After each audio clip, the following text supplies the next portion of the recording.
Important होता है A11 वाला।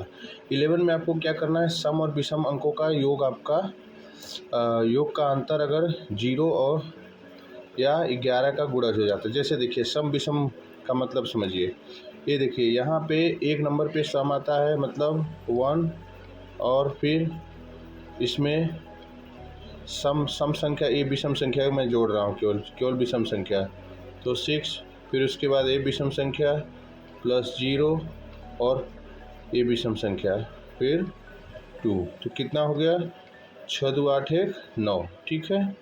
और सम संख्या देख लेते हैं, ए सम संख्या हुआ 3, फिर इसके बाद ए सम संख्या हुआ 1, फिर इसके बाद ए सम संख्या हुआ 5, तो इसको जोड़ेंगे तो कितना आ जाएगा 9।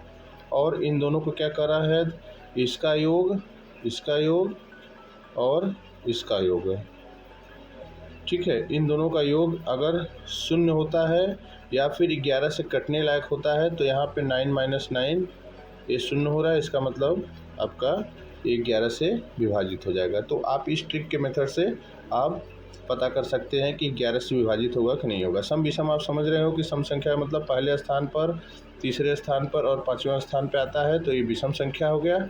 और सम संख्या का मतलब दूसरे स्थान पर, चौथे स्थान पर और 6वें स्थान, 8वें स्थान पर आता है, तो ये सम संख्या होगा। Okay, thank you.